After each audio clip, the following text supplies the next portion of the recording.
Hi, I'm Sandi Genovese, and we're going to make a pop-up card today.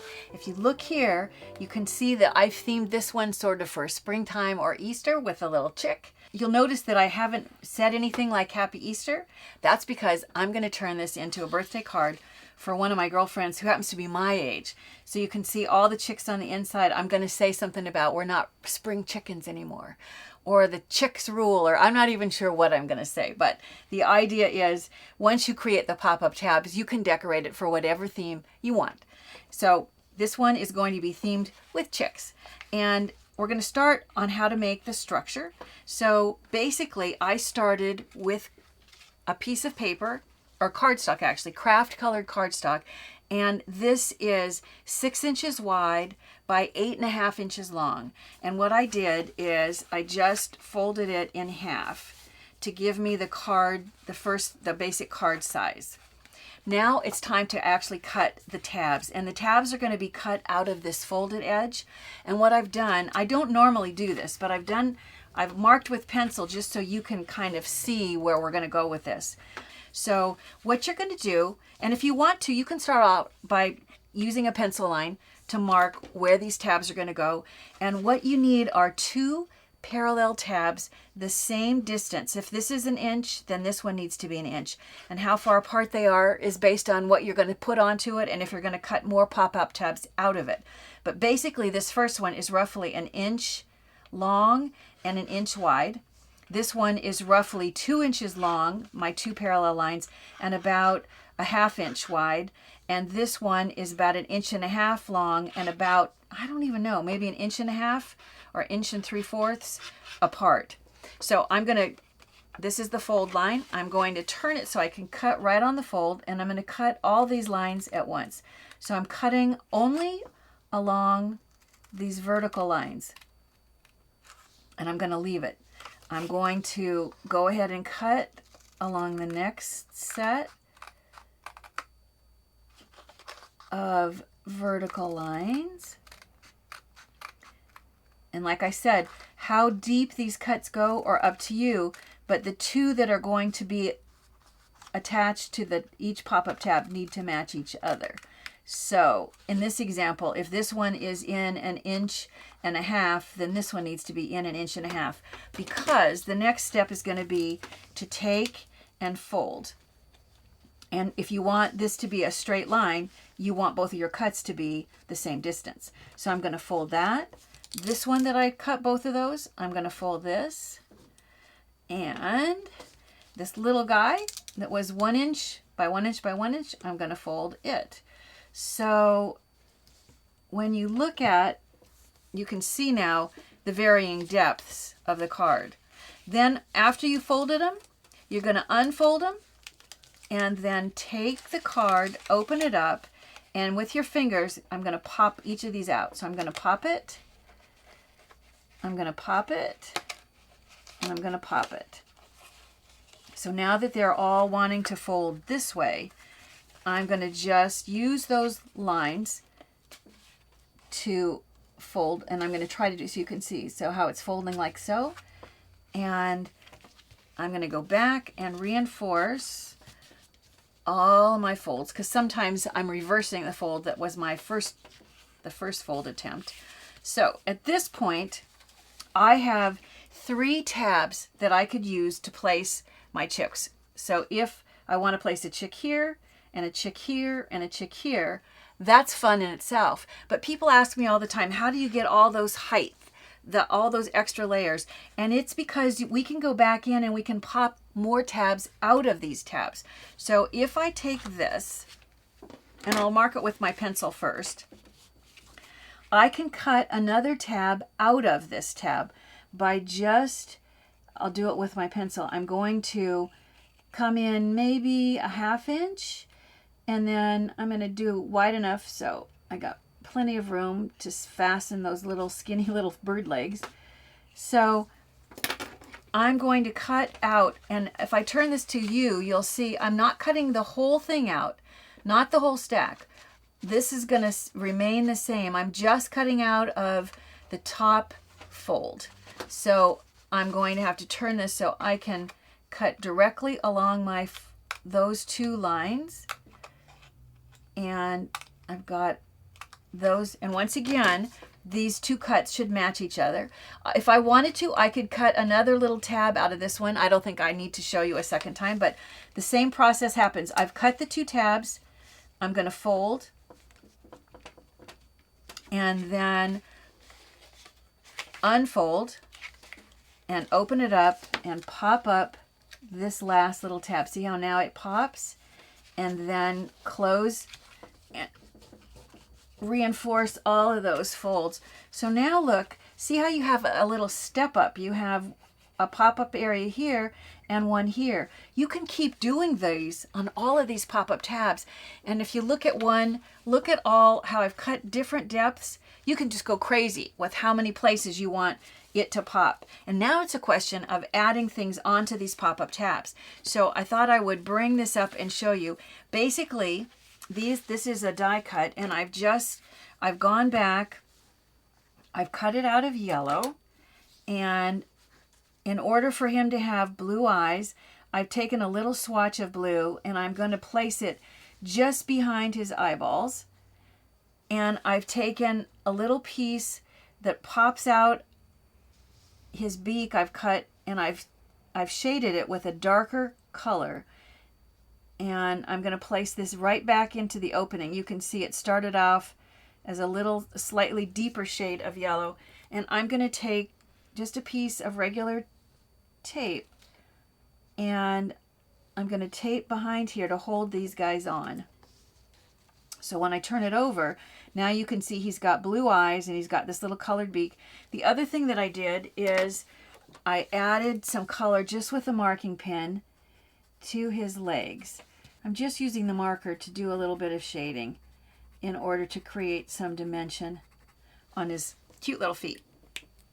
Once you have him as embellished as you want him, then it's a question of putting him on the pop-up tabs. So you can see that the feet are pretty much, and a little bit of the body is what's going to sit on each of the tabs. Once this is here, it's not going to be easy to get into this guy. So do all the background ones first. So I'll take adhesive, and if I'm going to place this here, I can see that I'm going to have adhesive on just the bottom portion of the legs and most of the feet, and no adhesive anyplace else because I only want him to stick to the pop-up tab. So I can get my finger around from behind and press in order to get a nice bond there. So you have all your chicks. Is it your ducks that are lined up in a row? Maybe it should be chicks. And then the other thing I did on the inside was I took pattern paper and added it in this section here. So I'll just place some adhesive on a strip of sort of a spring green colored paper. And I'm going to add a chunk of it. If I line up one edge, let me set this down so I can sort of see what I'm doing here. Well, I'll line up this edge since this is the edge that seems to be closer. And I want to line up the top, and then I'm going to press it down, and I will trim off the excess. And the other thing I did was I took black paper, and with my white pen I just added some stripes. So I'll go ahead and I'll put adhesive on the back of this. And I'll do the same thing. I think, you know, when you look at the colors in this card, because everything was so soft, I needed this black and white to help those colors really pop. That contrast is important. You don't want everything to be too similar, or they just start to disappear into what feels like a mess of all the sameness. The other thing that I did was I took my whiteout pen and I added dots. I'll just add a few because it takes a few minutes for them to dry, and I want to be able to decorate the cover. But, oh, you know what? I'm not going to put any on the inside because I'll use this to decorate the outside. When we look at the card itself, you can see that the outside has white dots as well as some of this other decoration, and the inside does too. So at this point, you can go back and add with the whiteout pen, you can add just random dots anywhere you want to on the inside. And then when you close the card up, you have all of these tabs. And of course, you don't want these to show. However, I like the craft color of the cardstock. So instead of making a cover that covers everything, I've just cut a strip. And let me give you the dimensions of this. It must be 6 inches wide because it's the same width as the card, but it's the depth that I want to be able to tell you. It's 4 inches. So basically, if I fold this in half, I'm folding a 2-inch chunk for the front and the back. And I'm going to put my adhesive, and I know I always say this, you're going to want more adhesive than this, but this is enough to make this stick together.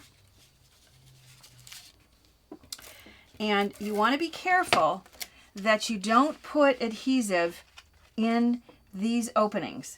So if you think about where this is going to sit, I've used removable adhesive. I'm going to go ahead and I'm going to position what would be the front cover.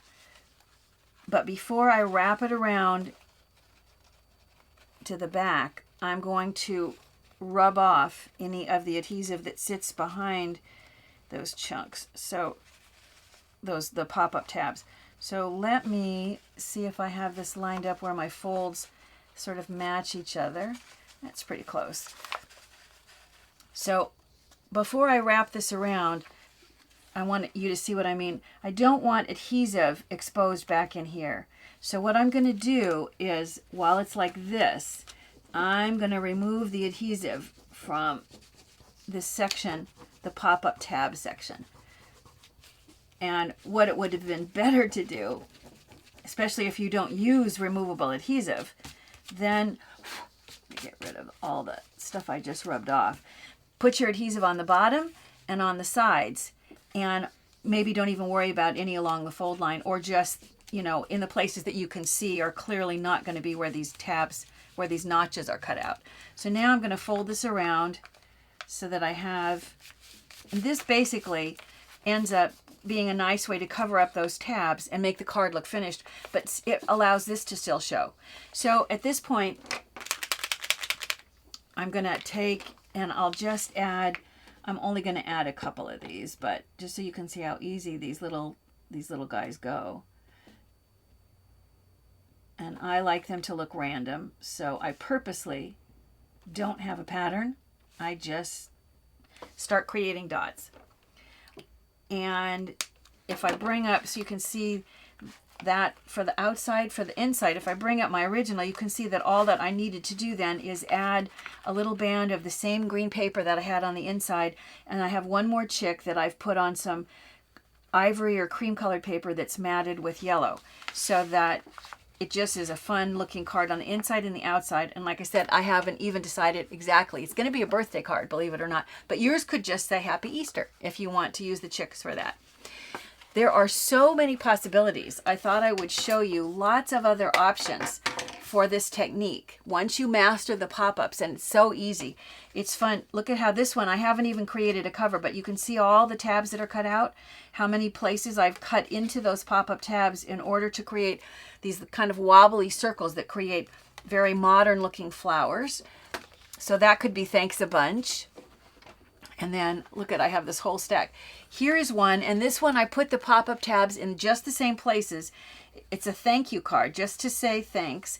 However, on the one that's the smaller tab, if you look at it, I did cut one more pop-up tab out of that. But otherwise, this and this and this were just like the pop-up tabs that I just did with the peeps. And then here is one that's geared for birthday, and what I have on the pop-up tabs are presents. And here is a theme that says thank you for being so sweet. Notice how I've gone from the really bright primary colors to softer pastels. It's a great way to feature kids' photos. Look at, this is grades K through 6.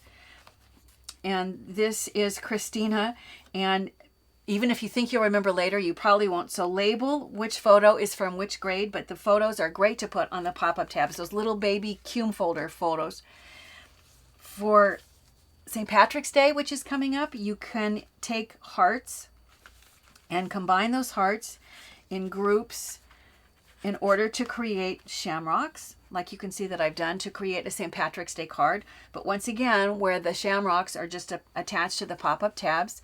And then I thought I would show really pastel colors, and this is a Star is Born for a baby announcement, or it could be an invitation to a baby shower, but with really soft pastel colors. And then finally, I wanted to show you that the card doesn't always have to fold and open with one fold in the middle. This is created to look a little like a purse, so there's an extra fold. It's one fold here and then the bottom fold, and the bottom fold is where you can see I've got the pop-up tab, and it says, you know, strut your stuff and celebrate. And I just have a shoe, and if you look at it from the side, it's just 2 pop-up tabs, one more shallow than the other one, in order to get that fun dimensionality that where each of the shoes are attached to each of those tabs. You know, pop-up cards, they really are easy to make, and they're super fun to receive.